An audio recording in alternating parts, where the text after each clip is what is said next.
And we are here in sunny Perth for the AEGC conference, and I am thrilled we've got Nicki Ivory from Deloitte. Thank you for chatting to me, Nicki. You're very welcome, Jess. It's a pleasure to meet you. This is my first honour of spending some time with you. So yeah, thank you for joining me. Yeah.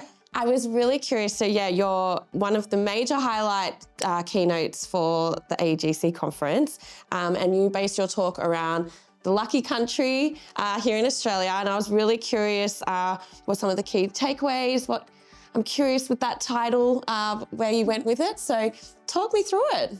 Yeah, so the term Australia, the lucky country, it's something we've probably all heard of. And then you might wonder where that comes from. So in the 1960s, there was an author called Daniel Horn who coined the term. And it's a moniker we sort of wear quite proudly. We think, oh, that's great. We are the lucky country. But actually, he didn't mean it in a complimentary way. His thesis was that we just got lucky with our mineral endowment and we've actually done nothing ourselves. And we're just being lazy and it's just happened. It's happened to us, yeah. And of course, that isn't true because you've got to make that luck count. But also what he didn't know, writing in the early 1960s, is that a few short years later, we would have the Pilbara iron ore boom, which really set the foundations for Australia's modern prosperity. I mean, it's extraordinary what we make out of iron ore. And how, go back to the pioneering days, how hard that was to unlock. It wasn't luck. It was a lot of hard work, a good government policy, the people who discovered it, Lang Hancock and Peter Wright, and then foreign investment. The Japanese were big investors in that iron ore development, and just a lot of hard work and innovation and tenacity. So there were a lot of ingredients that made that happen, not just luck. So that was sort of where the title came from. And then I sort of flowed on from there, I guess. So yeah, you were speaking, so yeah, we've obviously got the iron ore and the Pilbara. What do you think our luck looks like going forward for Australia? Yeah, so what I sort of talked about is we have another great opportunity ahead of us because we're in a critical minerals, rare earths boom, if you want to call it that, because of electric vehicles, the decarbonisation of the world, which is electric vehicles, rooftop solar, wind turbines, the whole renewable energy, batteries in those electric vehicles, batteries to store energy. The whole future is about these new green technologies. And there's a whole lot of metals, minerals that need to be mined to make that happen because they are actually more mineral intensive than what we've had in the past. And so Australia, with its geological endowment, is well poised with that opportunity. But with the opportunity comes some significant challenges too. What are the main challenges that you see? So our mineral endowment in critical minerals and rare earths is good, but it's not the same as we had for iron ore, coal, gas, gold. There we were world-class, top, we just had the best geology. We've got good geology, but it's not the best in the world. There are others better endowed. And if we think that people will just come here because we have the geology, we're gonna miss this boom. Because it's not a given that investment will flow here. We have to have the right settings. We have to have the right policy settings, which means government's really got to do a lot. And look, government has been tinkering with policy on this front for a few years, but have they got it really right? Have we got the right level of cooperation and collaboration that we're going to need? Probably not quite. We are a high-cost jurisdiction. We've seen a lot of challenge about productivity and how it's flatlined for the last decade. If we don't fix that, people are going to go elsewhere with their investment dollars because we're just too expensive. And then perhaps the last one I'll talk about is back to government, the regulatory framework. We are known for our good governance, and that's really important. We don't want to dispense with that, environmental governance, etc. But we have to make it easier. It takes too long. It's almost like it's balance there. Yeah, there's a balance there. And at the moment, it takes too long. And so people look at this and there's just so much red tape. And it actually is in the hands of government to make that happen.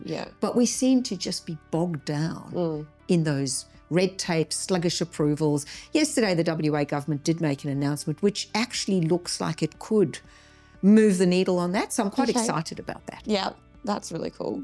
So there is definitely a lot of challenges for the industry, for Australia with resources. What are some of the major opportunities that you see for us though? What gets you really excited for, say, the next decade? I think if we can capitalise on that critical minerals opportunity, of course we should never forget what has got us here. And we will continue to produce iron ore. For a while we'll continue to produce coal, we'll definitely continue to produce gas, gold is flying. So all those commodities that have got us here will continue, but we should be adding to that. We should be opening new mines, not just making the existing mines stretch further. Yeah. So I'm excited that there is that opportunity and that, yes, there are complex challenges to work through, but we can actually do that. We have got ingenuity and innovation as a collective. We just need the right settings. So I'm confident we can get there. Yeah, I love that. I'm really curious about you. Yep. So most of the time I talk to Geo, so I'm really excited to hear your story. I am not one of those. So yeah, analyst, more in the finance side of the resources industry. Could you tell me a bit about how you got into resources, maybe some real major standouts from your career so far? Pivotal moments, you know, amazing role at Deloitte. I'm just curious how you got there. Yeah, so I, as you can probably hear from my accent, did not grow up in Australia. I grew up in South Africa, which of course back then was a big mining destination, was the biggest gold producer in the world for many years, is no longer, has made some poor choices as a country. Yeah. But I grew up with mining, just part of, it was so important to South Africa. I did not grow up in a mining region though. I grew up near the coast. And I went to university to study commerce, so that's my background. I got into investment banking, and then I did a mining deal. And that took me underground into a platinum mine. So I was pretty young. I was in my 20s. Yeah. And I went a kilometre underground into a platinum mine. And in South Africa, the mining is much more labour intensive than in Australia. And so there we were at the coal face, although it was platinum, and it was hot. Yes. And it was tiny. It was a small space, and there were men with, drill rigs.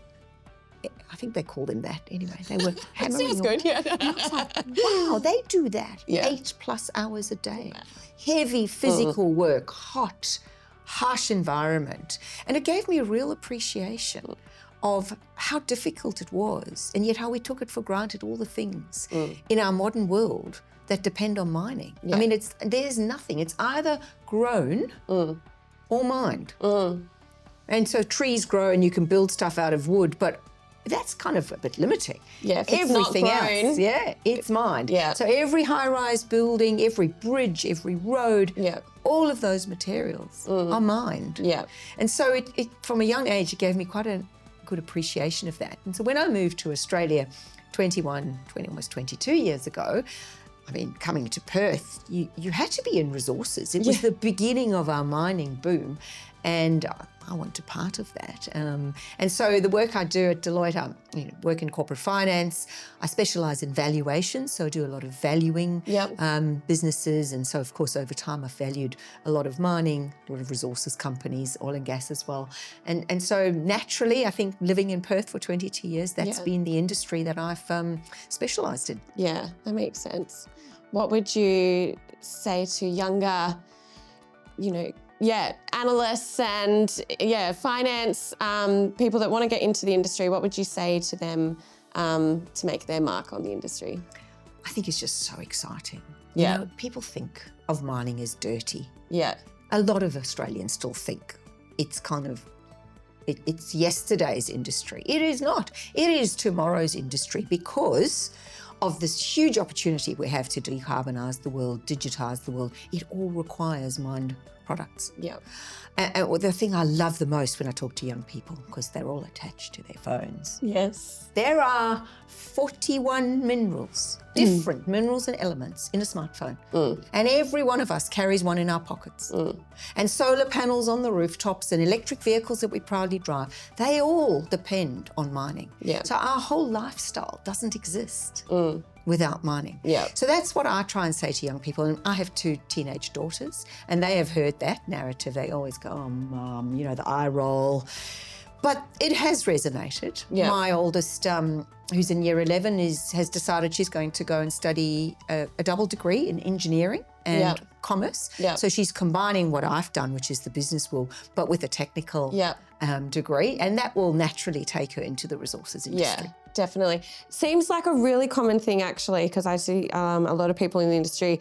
I think, it is that awareness and how you communicate to people that aren't involved. But a lot of people's children are, they're much more exposed to resources, and I think, I've seen a lot of them are going through uni at the moment, whether it's the science and the technical or, the commercial, like everyone, it does seem to rub off, I think. Yeah.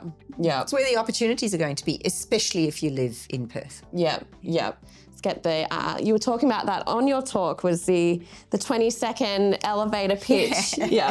Which is what I've just given you with the smartphone, because I find that really resonates, because everyone has one. And imagine if we didn't mine those 41 minerals, you would not have your smart device. So I find that one really resonates. And my challenge to the audience today was, what is your 20-second elevator pitch? I like that. This has been amazing, but before we finish up, I was really curious if you have or could have a, pocket-sized pet rock with you, what would it be? So, not being a geologist, what do I do with this question? What do you do with it? But of course, I walk around every day of my life. Yes. Wearing my pet rock, which is a sapphire. It's beautiful. Can we just have a look at this here? Oh my gosh. Yes. So that it has to be my pet rock. I love that. We do love, I'm a bit of a gem fan too, so it's, we love some shiny things. And you don't even need a pocket. No, you just wear it every day. Every day, I've just loved talking to you. Thank you so much for sitting down with me. And I look forward to seeing you throughout the rest of the conference. Excellent. Thank you so much. Thank you.